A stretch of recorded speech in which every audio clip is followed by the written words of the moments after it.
ఇప్పుడు జపాన్లోని ఒక సమస్య ఉందన్నమాట. అది హికి కోమోరి అంటారనమాట జపాన్ వాళ్ళు. కానీ మన ఇండియాలో కూడా ఇలాంటి పరిస్థితులు ఉన్నాయన్నమాట. ఇది యాంగ్జైటీ, డిప్రెషన్ మధ్య కొంతమంది కుంగుబాటు, ఆందోళనకి మధ్యలో నలిగిపోతుంటారు అనమాట. వీళ్ళు ముభావంగా ఉంటారన్నమాట. దీన్నే ఒంటరి హికి కోమోరి అంటారన్నమాట. ఇప్పుడు ఒక వ్యక్తి ఉన్నాడు, సాఫ్ట్వేర్ ఇంజనీర్, 30 సంవత్సరాలు ఉంటారన్నమాట. బంధువులు, స్నేహితులు, కుటుంబ సభ్యులతో ఎవరితో పెద్దగా మాట్లాడకుండా, ఎవరితోటి కలవడకుండా, ఇల్లు వదిలి బయటకు రాకుండా ఉంటున్నాను అనమాట. అలాగే ఒక అమ్మాయి కూడా డిగ్రీ చదువుతున్న అమ్మాయి షికార్లకు వెళ్ళకుండా, ఫ్రెండ్స్తో కబుర్లు చెప్పకుండా, అటు ఇటు తిరగకుండా ఇంట్లోనే ముభావంగా కూర్చుని పోయి ఎవరైనా అడుగుతుంటే బాగానే ఉన్నానులే అని చెప్పేస్తుంటారన్నమాట. ఇది ఒక మానసిక జబ్బు అనమాట. దీన్ని చర్చలని వీళ్ళకి ఇబ్బందులే ఉండవు, అంత బాగానే ఉంటుంది. కానీ వీళ్ళు హికికోమోరి బాగా పడుతుంటారన్నమాట. జపాన్లో ఇలాంటి వాళ్ళు 15 లక్షల మంది ఉన్నారని గుర్తించారన్నమాట. ఇది ఏంటంటే సామాజిక జీవనం దూరంగా దాదాపుగా ఒంటరిగా ఉండడం అనేది ఇది హికికోమోరి అనమాట. ఇది 1980 దశకంలో ఏర్పడిన ఆర్థిక మాంద్యంతో ఉద్యోగాలు, ఉపాధి దెబ్బతినడంతో తొలిసారిగా ఇలాంటి పరిస్థితి ఉందని జపాన్లో గుర్తించారన్నమాట. అప్పుడు వరకు జపాన్లో అందరూ కొంతమంది పెళ్లి చేసుకోకుండా ఒంటరిగా ఉండిపోయారు అనమాట. ఇలాంటి వాళ్ళు ఒక 15 లక్షల మంది ఉన్నారు జపాన్లో. ఈ హికికోమోరి అంటే వీళ్ళు అంతర్ముఖులుగా మారిపోతారు అనమాట. వీళ్ళు పెళ్లి చేసుకోరు, ఏం చేస్తారు, అంతర్ముఖంగా ఉంటారు అనమాట. ఎవరితో పెద్ద పట్టించుకోరు, చలాకీగా ఉండరు, ఏదో బతుకుతున్నాం ఉన్నాం అంటూ ఉంటారు అనమాట. దీని పని తమ చుట్టూ తామే గిరికేసుకుని బతికేస్తుంటారు అనమాట. అలవాట్లు మార్చుకుంటారు. మానసిక ఆందోళన, యాంగ్జైటీ, కుంగుబాటు, డిప్రెషన్ మధ్య అందరి మధ్య ఉన్న వీళ్ళు ఈ డిప్రెషన్, యాంగ్జైటీ మధ్యన ఈ లక్షణాలతో ఉంటుందన్నమాట. వీళ్ళు అప్పుడప్పుడు ఆత్మహత్య చేసుకునే ఆలోచనలు కూడా వస్తుంటాయి. అయితే ఇలాంటి వరకు ఇది ఒక సమస్యని ఇంకా ప్రకటించలేదన్నమాట జపాన్లో. అర్థమైందండి. అంటే ఇలాంటి వాళ్ళు 15 లక్షల మంది ఉన్నారు జపాన్లో. దక్షిణ కొరియాలోనే దాదాపు 4 లక్షల మంది కూడా దక్షిణ కొరియాలో ఉన్నారు. జపాన్లో 15 లక్షలు ఉన్నారు, దక్షిణ కొరియాలో 4 లక్షల మంది ఉన్నారు. ఈ దేశం కూడా ఈ మధ్యన వచ్చిందన్నమాట.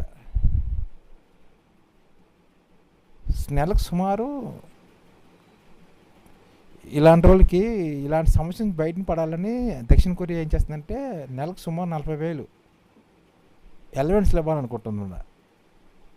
అంటే ఇలాగ బాధపడుతున్న వాళ్ళకి $490 అంటే నెలకు సుమారు 40,000 ఇవ్వాలని ఆరోగ్య శాఖ ఇలాంటి విద్యార్థులకి, ఉద్యోగాలకి ఉన్న వాళ్ళకి ఇవ్వాలని, అలవెన్స్ కింద ఇవ్వాలని ఆలోచిస్తుంది అన్నమాట దక్షిణ కొరియా.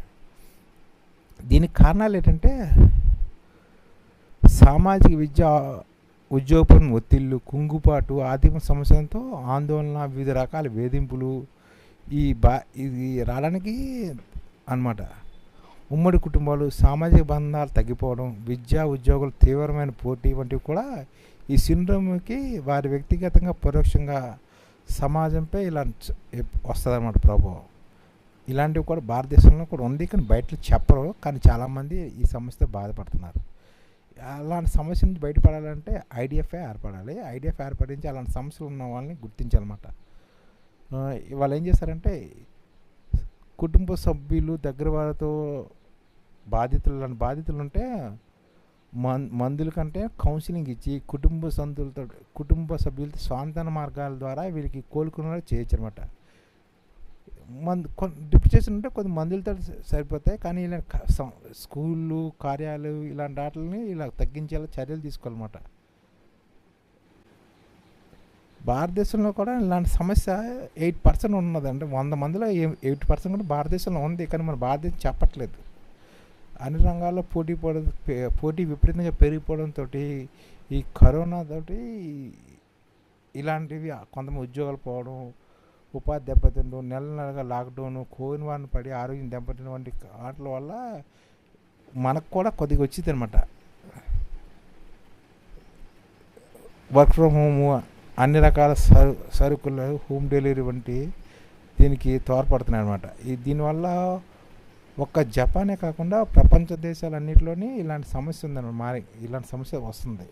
అందుకని మనం ఏం చేయాలంటే ఐడిఎఫ్ ఏర్పాటు ద్వారా ఇలాంటి సమస్య ఉన్న వాళ్ళని ముందుగా గుర్తించి ఇలాంటి సమస్యను భారతదేశంలో రూపుమాపాలన్నమాట. ఇది ఏర్పడాలంటే ఐడిఎఫ్ ఏర్పడమే ముఖ్యం.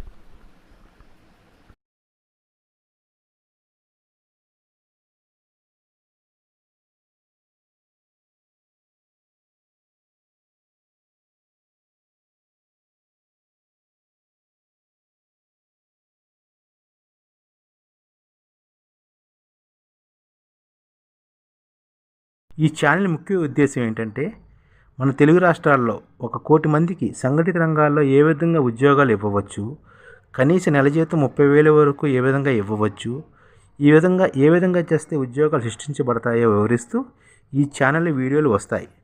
అలాంటి వీడియోలు మీకు కావాలంటే మన ఐడిఎఫ్ భాస్కర్ ఛానల్ని సబ్స్క్రైబ్ చేసుకోండి. ఐడిఎఫ్ అంటే ఇండియన్ డెవలప్మెంట్ ఫోర్స్. ఈ వీడియోలు చూసిన తర్వాత మీకు నచ్చితే లైక్ చేయండి, మీ ఫ్యామిలీ మెంబర్స్కి షేర్ చేయండి మరియు మీ ఫ్రెండ్స్కి షేర్ చేయండి. Thank you. నమస్కారం.